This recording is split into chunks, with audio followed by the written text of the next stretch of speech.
President of Lsk for the opportunity and also Cyprian for hosting. My name is Greta Nyamwamu. Dani is my nickname. I'm speaking currently from Kisii County. So before I give my contribution, I have a few questions that I would like to get some light on them. We all know that this country, court orders are not being followed. Police brutality is still going on. Even today, live ammunitions have been used in Kware where they were trying to disperse the people who were gathered there where the bodies were being retrieved. Still, they're using live ammunition. No court orders is being followed. So I would like clarity from the advocates and the wakilis. What can we really do about it? Because we have been on the streets, our lawyers and advocates have represented us in courts, but still they're giving us they're giving us a blind eye on that. What can we do about it? Another question that I wanted to ask, the EACC is not doing their job. They are going for the small fish and leaving the big fish. Like nothing is really happening. Should we march? Should we occupy EACC, or what should we do? What should we do about it? Because we expect that they should be bringing some people to book these politicians who are looting a lot of money, but they are not doing anything about it. So I'm also asking, what can we do about it? A few weeks ago, actually, I got the information from Cyprian's tweets. The money that was, let me just say, it was looted or it got lost from the NHIF, the millions and millions of money. They just said that it disappeared. How can money disappear? What is going to be done about it? Can we also get light? How will it be followed up? Because clearly nothing is happening about it.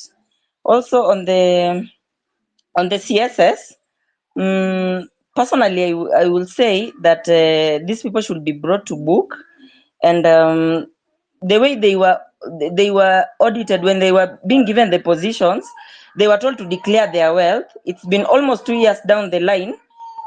Again, they should be audited. We need to know how much have they gained, how much have they looted, and what measures are going to be taken from there. So those are my few questions. I think I'll make my contribution later because I don't want to confuse the thoughts and the questions at the same time. Thank you. Okay, Danny, thank you so much for your submission and taking part in this conversation. So the next speaker, so we're still taking questions, guys. So if you want to shoot something to the law experts on the panel, please, this is the moment. So I've accepted more requests. I've added some more guys as speakers. So shoot those questions, guys. Shoot questions. I'll give it to Fred. Fred, you can proceed. Well, thank you so much, Big Brother Nyakundi. We really appreciate what you are doing. You've been the public watchdog for quite a long time. I know you've met challenges, but you've sailed through. And thank you to also to the Faith Odhiambo, the Lsk President. We really adore what you are doing and we cherish. We will never forget. So, having said that, I just want to be as brief as a cock on a hen. I don't want to take much time on this. I just want us to encourage the wananchi, so that I think we don't even need an opposition like the politician oppositions. If wananchi can take the mantle and remain the opposition of this country, like we've done in the past few weeks or months, then we can bring these people into book and we can really ensure that this country moves forward. Because for quite some time, we've seen culprits been walking away with serious crimes in this country, tampering with the evidences, killing witnesses. The public officers has just been there, like the public coffers has just been their cookie jar. They walk in anytime, they walk out, and nothing happens to them. An example is like all the deaths that we've seen. it's like these people, like all of them committed suicide because no one has ever been brought to book. Tukianzia mpaka time ya Kiambaa, no one has ever been brought to book. So did these people commit suicide? No, these people were killed. This time I want like the public, we the people. I like that word, we the people. Let's walk strong. Let's always put them on toes. If you have any evidence as a whistleblower, kindly ensure that maybe if you are, maybe you don't have that courage like our brothers Nyakundi have, ensure that you give it to him. Once he has substantiated that, I know he's going to bring it into public. And once he's done that, we take over again.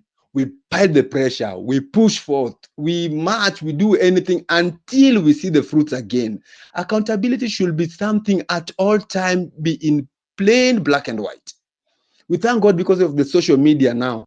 You know, back then when we were meeting, you need to have a permit. If a number of these given, what's someone's 5 or what? You have to have a permit constitutionally, yeah, so that you can have those meetings. Like in easy, we are here like over 10,000 plus in this space. We have now the technology. We can always meet wherever we are. We come into one and we march forward. So whistleblowers, do not hesitate, do not fret. Give those evidences to whom you trust and ensure it's something crucial. Advantage these youths have, even the so-called Gen Zs, over these old folks, they've never worked. And huwezi chambua mtu hajaifanya kazi with anything corruption, but you who've worked, we are going to chambua huko chini, we are going to chimba everything because you've worked, and I'm sure in a public office you've worked and you've stolen. In any public office, these people cannot beat us. Anybody who's ever worked, we know them. These people have just carteled their way through all to the top seat. We've seen others who've never been employed, not even in the single company. Ojai employed, but they are up there and they are the advisors. They don't have even the papers. Lakini wako huko juu. Papers ziko forged. No time walikuwa kwa classes. No evidence that walikuwa kwa classes na nini. These people, this thing should end. Mine is just as brief as that. Pressure, pressure, pressure. Never cease, never stop. Thank you. I'm dropping the mic so that anyone else maybe want to give his opinion. Aendelee. Okay. Thank you so much for your views, bro. So, guys, like I said, we have tried to gather some legal experts into the call. So, given the recent political changes, we have to understand the legal implications of these developments.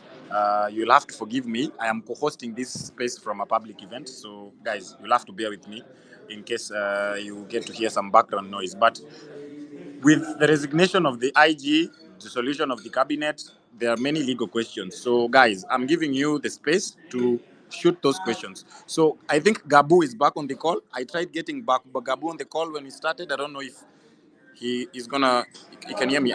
Wait, Gabu actually contributed. Okay, I'm gonna remove you from the speakers list. Okay, I think Maya, now you can continue. Maya, you've been on the call for some time. And remove me too kindly so that someone else can get the speaker, please. Thank you. Okay, thank you, sir. Maria, can you kindly proceed? Okay, guys, seems we can't get Mariah. It's Mariah. Mariah, are you there? She's unresponsive. So, guys, okay, we'll just proceed to the next speaker. So, I've got G. Mutheu, she's on the call. G. Mutheu, kindly proceed.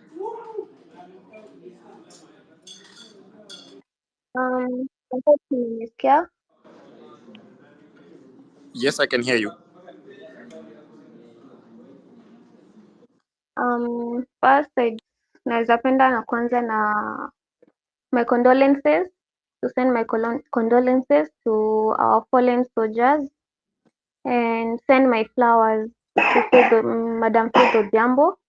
She's doing a very good job. So I have two questions. Ya kwanza ni we are being overrepresented, and some of the seats ziko hazi reflect, like their work hazi reflect, like the women rep seat, like the Senate. Some seats ziko tu hapo, we don't see what they're doing. Yeah, we're just being overrepresented, yet at the end of the day wanapokea mshahara. So is there a way tunaweza cut off some of those seats and pia ziwekwe some limitations, because some of the people hapo, kama I can give example of Kivuda Kibwana, alimaliza terms zake 2 za governor, alafu sasa akaamua ni kurudi kukua senator. So they are making it look like political, sasa imekuwa politics, imekuwa sasa ni career, hawataki kutoka hapo. And then the other thing ni about IDs. I'm not sure if Madam Faith is aware that pia kuregister ID is being paid for, na pia these IDs have expiry. So is there a way that this inaweza change, because IDs na expire na 10 years? Does it mean that hiyo ID kimaliza miaka zake 10 naacha kuwa Mkenya? Does that mean like sasa if I don't have the money to go and register, or I've lost my ID accidentally, does that mean like sasa nimeacha kuwa Mkenya because sina pesa ya kuendea ID? And then the other thing about corruption and everything, I've heard someone talk about it.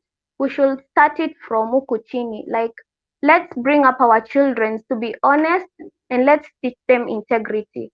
Kuna wengine huku wanalipiwa mashule, hakupata grades zenye zingempeleka national, but since their parents have money, they go wanahongana huko mlango ya nyuma, wanapewa hizo nafasi. Kuna hii narrative sasa imekuja pia Kenya bila connection huwezi pata kazi. Why? Because these people, kwa sababu wengine wanajua mimi hata nisipofanya hivi, babangu ako na pesa atanilipia, nitaingia kwa hiyo kazi. Let's just finish this narrative ya Kenya bila connection hauna kazi. So yeah, thank you. Okay, thank you very much. So guys, I'll insist. I really want to hear those legal questions. Keep them coming. So next speaker, we will have Mr. Gadongo. Can I kindly respond to those before we go too far? Okay, thank you. Yes, you can. So that the next speakers can have, I believe my line colleague Theory is here too. He can be able to assist me where possible. Yes, I'm trying to add Eric on the call. Yes. Thank you. On the question of the national symbols and whether we can remove them from where they are supposed to be. Guys, remember, if we have one constitution, we have symbols of national unity. That is the national flag, the national anthem, the coat of arms, the public seal. And remember, the photo of the president is also a symbol of national unity. Those are symbols of national unity. Whereas developing democracies, especially when there is agitation like the one we have in this country right now, they take it to the next step and remove these national symbols. Remember, we have been on the street holding some of the symbols, including the national flag. So it's very important that even as we do this, because these offices, as long as the president is in office, he is a symbol of national unity. That is the Kenyan law. But again, you have discretion as a member of the public to now, bring down the photo if you feel that you do not want this person to actually be in your business premises. But remember, the law requires that the president is a symbol of national unity. On the second question of the bills in Parliament, I want to inform the members of the public that the Law Society of Kenya issues an advisory in form of memoranda to the National Assembly to every particular bill that is presented in Parliament. From time immemorial, the Law Society has always issued an advisory, including the recent bill on the finance bill. The Law Society issued a timely advisory that this bill does not reflect the interest and aspirations of the Kenyan people. As to whether the elected members of parliament paid attention to that advisory memoranda, I don't know. But again, obviously, they do not pay attention. I think someone raised issues about public participation. The memoranda that we submit to Parliament and the general public, and remember, out in history, this finance bill received the highest number of memorandums from the members of the public on as to whether the bill should go through or not. But the public participation that was conducted did not, that committee did not actually factor in the views of the members of the public. And that's what we are basically saying. If you have representatives in parliament who do not pay attention to the views that you give as the people donating the power to them to sit in those positions, then they do not represent your interests. And I believe previously the former Chief Justice advised the President of the Republic of Kenya during that time, the former President of the Republic of Kenya, to actually dissolve Parliament for several other reasons, including the question of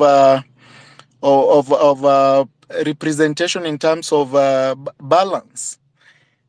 That decision by the Supreme Court has not been complied to date. So you have a house of individuals, a house of representatives that does not listen at all to the views of the public.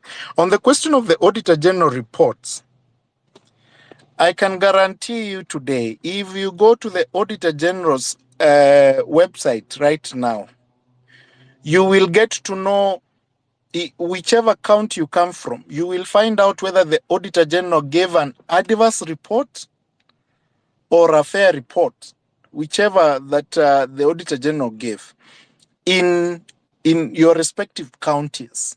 You have a duty as a citizen from that county. If an adverse report is issued by the Auditor General, it's an adverse opinion that monies that were allocated to that county were not utilized properly. You have a duty, individually or collectively, to pursue your representatives. Hello? Can you hear me?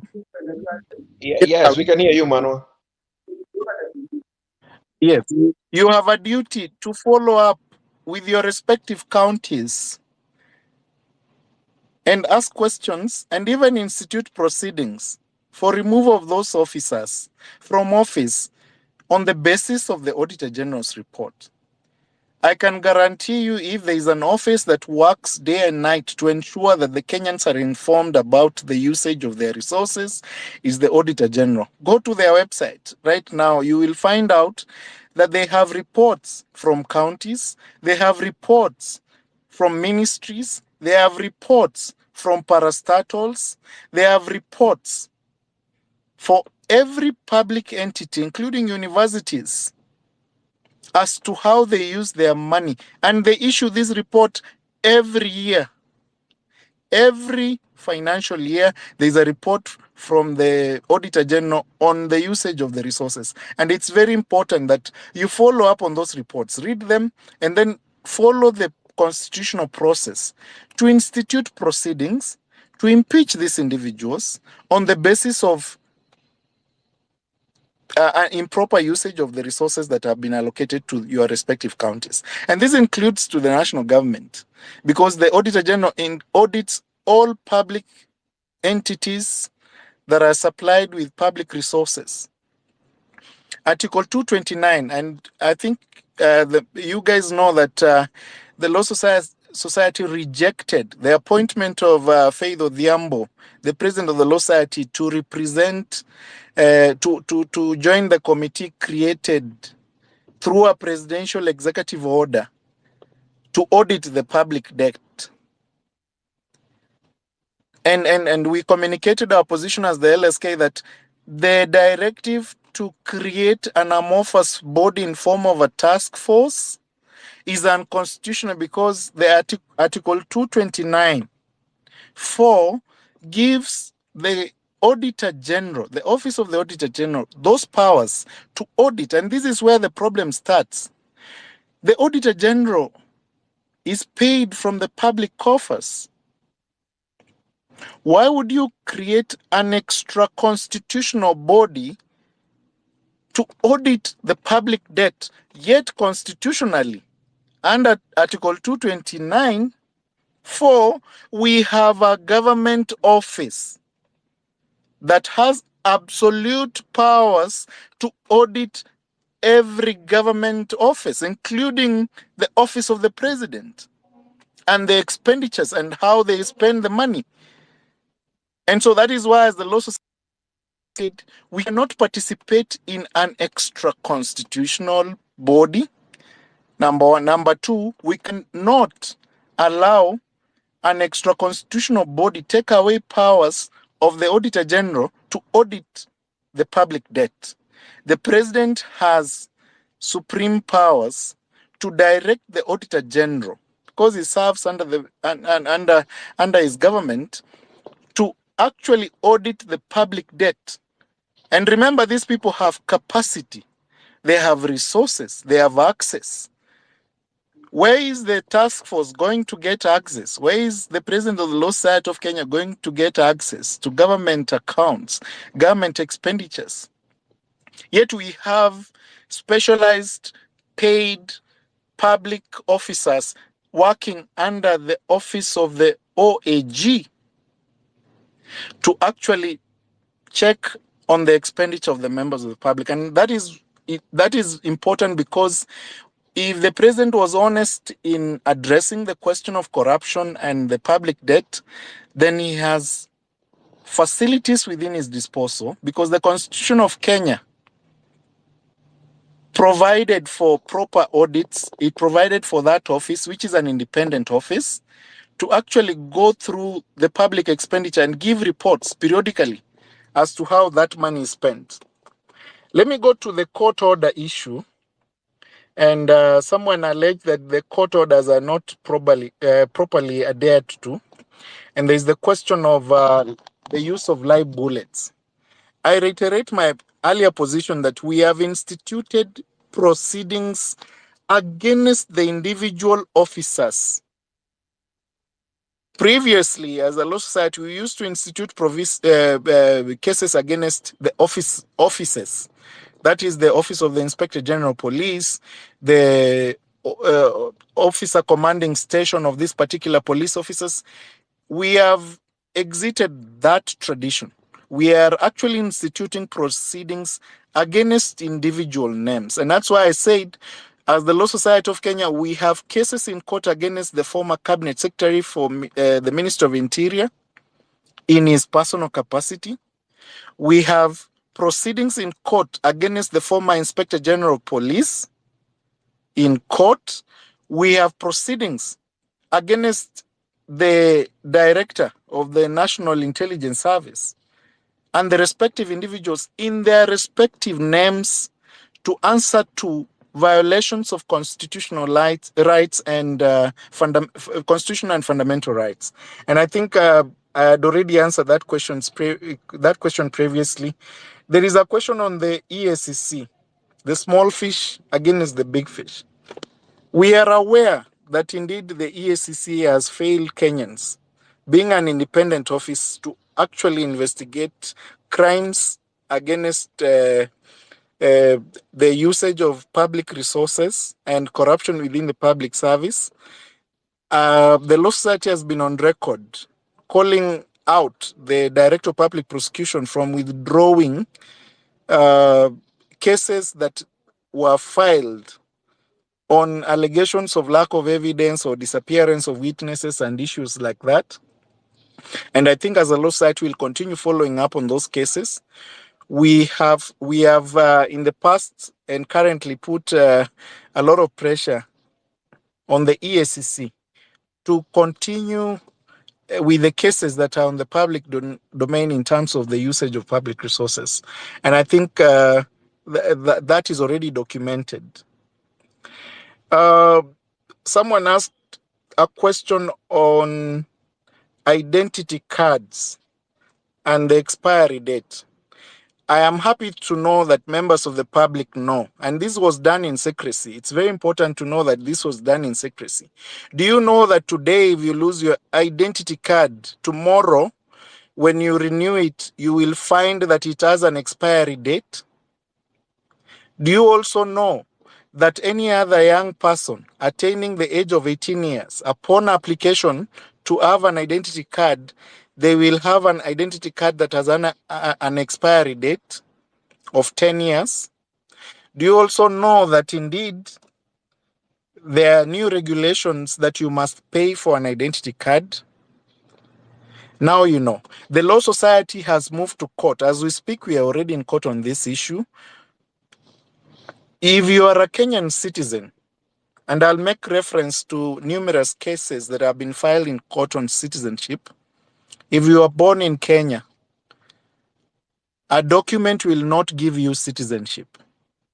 And the question we are asking in court as we speak, if I don't renew my ID card, do I stop being a Kenyan citizen? Do I stop enjoying the rights of being a Kenyan citizen?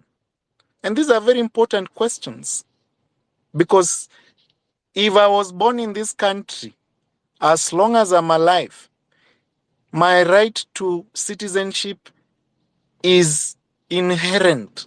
It can never be taken away. And under the new constitutional dispensation, I think most of you remember the Miguna case, where he refused to say that he had already taken citizenship away outside Kenya, and therefore he has to apply fresh. And the question in court was, can a Kenyan citizen apply to be a citizen in his own country? And the court has confirmed time without number that if you are born in this country, you can never lose your citizenship. In any case, the Kenyan constitution requires that you can have a dual citizenship, and therefore, even if you acquire citizenship elsewhere outside this country, you still retain your place of birth. That is a fundamental right under the constitution. It can never be taken away through renewal of citizenship. Even if it's a source of revenue to this country, I can guarantee you that after 10 years, very few Kenyans will want to renew their identity, because they know they were born here, they have been raised here, they live here. And so that is an inherent right under the Bill of Rights. And of course, the Law Society has already instituted proceedings in court against that. There was the last question about the money lost about the NHIF. I believe there is a decision that was issued today by the court suspending the decision to implement the new insurance fund. And I believe it's important that we digest the decision first before we address this issue. But I know for a fact our courts have been able to interpret the provisions of the law and protect your rights as the members of the public. We are waiting to see whether the government will be able to comply with the decision of the court as issued today. And lastly, on the question of the AG, and I think someone raised it earlier in the first set of the questions, it's our position that, of course, even though the former Attorney General who was fired yesterday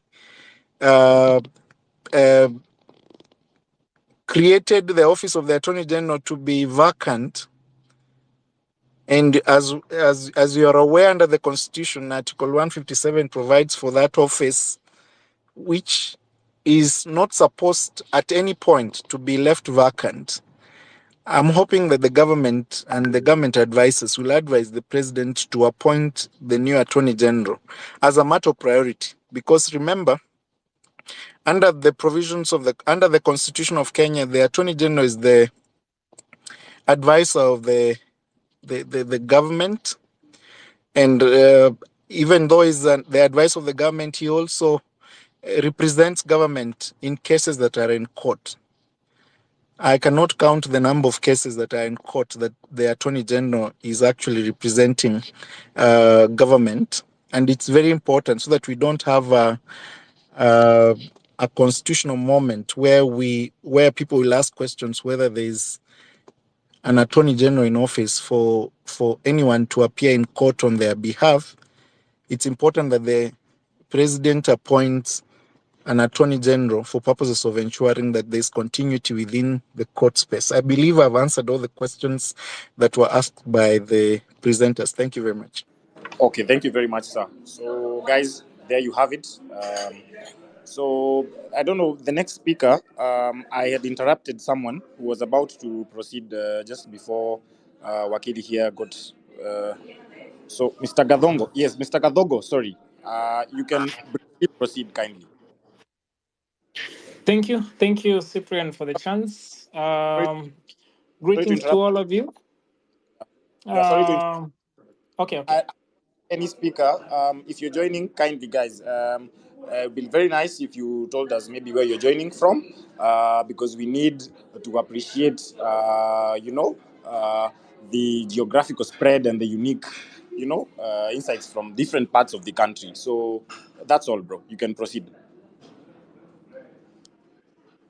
All right. Mine is to my fellow citizens who've really put our country into a very good period of change, a very good times that will forever be remembered in history. And I'm believing that what we are pushing on is going to actually be a bigger thing than where we are right now. Number one, my condolences to the families that have lost their own people through this pursuit that we've put really hard. But unfortunately, we lost some of our friends, and some of them are close relatives of us. It's a bit sad, but yeah, we stand with the families. What I want to say is, we Kenyans, we need to still push this thing because we've seen fruits. At first, when we began, it looked like there were no immediate fruits. It looked like we were going to struggle. We were a bit frustrated by the government, threatened, and somehow it looked like we were not going to make any step. But surely, whenever you stand from and whenever you come from, or wherever you're listening from, you can realize that we've done a very huge impact to this country. And one thing that I've kept myself knowing and trying to derive from this is that we have a set of generations that believe that this country can only stay the way it is. And that is where the biggest problem is.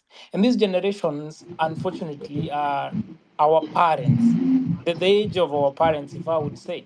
There's a very huge group of a very huge set of people who believe that this country can only be ruled by how it was ruled in 2000. Well, this is a very different case because we are definitely evolving as a nation, just like any other part of the world is evolving. And now the politics that have been used in the past from 90s cannot apply the same way they would apply then. Now this is where we're having a problem of, and that is why this song of Gen Z should remain that we should be tribeless, we should be partyless, because those are the two main divisions of this country: having the parties and having the tribal card being pulled on each election. Now, mine is to everyone who is being involved in this protest. We maintain an aspect of togetherness that does not involve any party. And if any politician is trying to get affiliated to this movement, we should, like we've been doing, we should try to kick them out of the whole of this set, because they're going to ruin it. Already, we've had very many attempts of people trying to politicize this, but thankfully it hasn't worked for them, because politicizing it and trying to shut all the way from the times of Githurai, all this has been tried to be politicized. Some say this one sent goons, this one did this one did this. But thank God to technology, we can see from the media, we can see the evidences from photos and videos that who exactly conducted a particular event, and much of it has fallen into the hands of the police. Thankful that IG has resigned, but that one hasn't even given us a win, because we wanted him held responsible for the whole thing that happened during that time. So, like the LSK representative said, I'm hoping that something will be done towards that, because in my feeling, I feel like it's just a new political card that is being pulled by William Ruto of wewe resign, wewe kaa kando, tuone kama watanyamaza. That is my feeling. I don't know how to authenticate that, but I feel that is exactly what has been pulled, and exactly the same thing that happened with the firing of the CSS yesterday. He's like, let's see if this card works. Alongside, maybe I saw Raila Odinga join the team, and I feel like this is something they went sat and built up such a thing, like, let's do this and see if they shut up. Because these people, and if you check my tweets, I mentioned somewhere that we do not need the leadership of William Ruto, we do not need the leadership of Raila Odinga, neither do we need that one of Uhuru Kenyatta, because these are people who are taking us to the politics of Kanu, the politics of the 90s, and they think the solutions they used in the 90s can work for us in 2024. It's absolutely not workable. We are in a very new set of people and very new set of minds. We are not like our parents who would be told and hear. We actually don't listen. If you realize, we don't listen easily. We want to be heard more than we can listen, which I think is the perfect way of living. I mean, we need to live with choices. So these kind of cards they are trying to pull, we need to be very aware of what is happening, and we cannot just stop being in the streets just because they pull a certain card. We will go to the street until everything that we've listed, from the list number 1 to wherever the list gets long to, we have to get them pushed, and they have to be done, because we, the people, like the constitution is scripting, we have the sovereign power to demand how a country needs to be ruled like. And so, my fellow countrymen, I'm asking that we get out on every scheduled day, on every said day, we come outside and exercise that particular part of our rights to push the government, and they will heed to the pressure like they have already done, and that heeding is what will achieve us fruits. And I think this is the same thing that those who fought for independence of this country, that is the same energy they had, like, we're being frustrated, but let's wake up tomorrow. We are losing some of us, but let's rise up tomorrow again, and we're going to deliver this country from wrong hands, from hands that are not right, from hands that believe that we are centered in rewarding a few individuals who in the government should say forever, and politics should change hands between several individuals in this country. In fact, we should now be looking forward to have many representatives of these people who are fighting. So we, among those who are fighting for this revolution in 2027, we should be looking forward to such positions, so that we can take the same revolutions into now the lawmaking panels, like the Senate or the Parliament. Yes, and the other thing that I'm very unsure of, and I wish it would be highlighted by the LSK, is the process to get these MPs down, because these are the source, the main roots of the problem, especially from the CDF kitty. That is where the big elephant lies. And if we are able to get a prescription, or rather a scripting from the LSK of how we can handle this MP's issue, that would really do us big. I cannot imagine, as we talk right now, there's an MP who has a case, not even a case, a public scene knowledge that he killed someone, and they're still tweeting among us and in parliament and bragging and just dumping on us. I mean, it's painful. It's not even explainable to people. But then, for now, let's handle what we can handle, and then I believe LSK will come handy in guiding us to that. An appreciation to the LSK through the president. Thank you so much for what you're doing. Thank you for that short time. Thank you, Cyprian. Okay. So, Cyprian, guys, Cyprian, can I give me a second? I respond to somebody, then I drop the mic. okay, Mike. Yes. First of all, to our lawyer over here, Manuel Hosea. Just to add on what you say, the president being a symbol of national unity, and just like the flag and the national anthem, but this particular president is not unifying anybody. So hizo mapicha ziko kwa maduka zenyu na ziko na kwa your private businesses, just remove them. I have a business myself in Lavington, na sijaiweka picha ya Ruto, na hakuna mtu ashaniuliza, na hakuna mtu ataniuliza. Take down all those pictures of this clown. muzitoe zote. Now if it's a government office, that's different, but if it's your private business, there's no law requiring you to put up a symbol of national unity. Hii ni kitu ya ego. It's just started with Moi or Kenyatta, you know, it's just an ego thing. Kwa hivyo hizo vitu zote mtoe. And then to respond to the lady prior to you, I think Dina, I think that was her name. She was talking about, she raised something very important.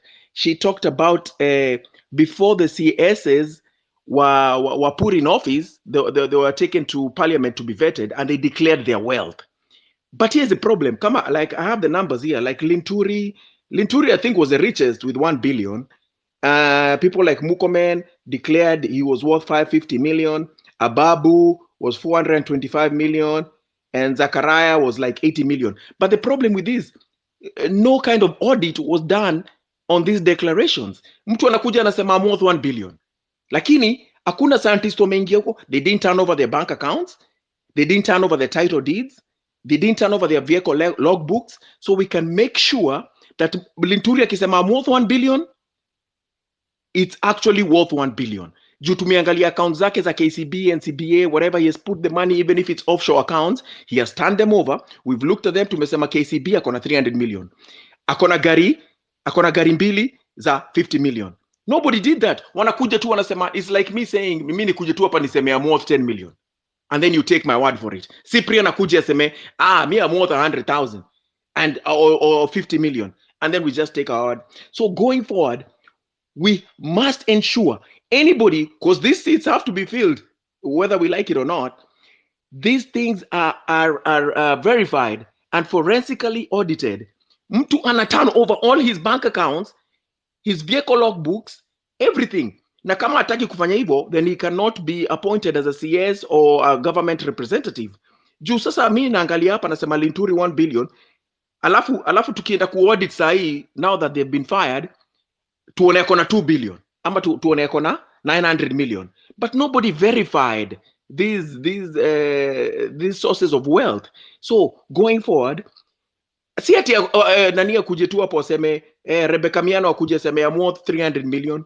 Okay, you're worth 300 million. Okay, where are the title deeds? Where are the vehicle logbooks? We need them here, and the public needs to see the amounts to us to make sure these are the correct amounts. That's all I wanted to say. Thank you. Okay, thank you, Mike. So I will. I don't know if Mr. Manwa, you feel like you can proceed to take a few more questions. Yes, that is fine. I think we can take a few more. Okay.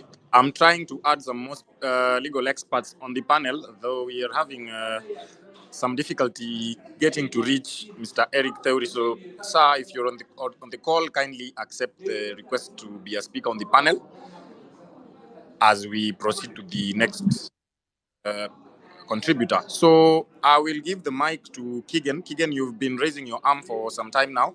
But before you proceed, guys, remember, once you take the mic, kindly, we would like to know, for those of you joining outside of Nairobi, what are the unique legal challenges you're facing, and what actions are being taken in your area. We want to understand the perspective of the movement throughout all regions, okay? Because the movement is very evenly spread throughout the country. So, as the speaker mentioned, by the way, a few moments earlier, there is need for support in protests across various counties. That one, I think I totally agree.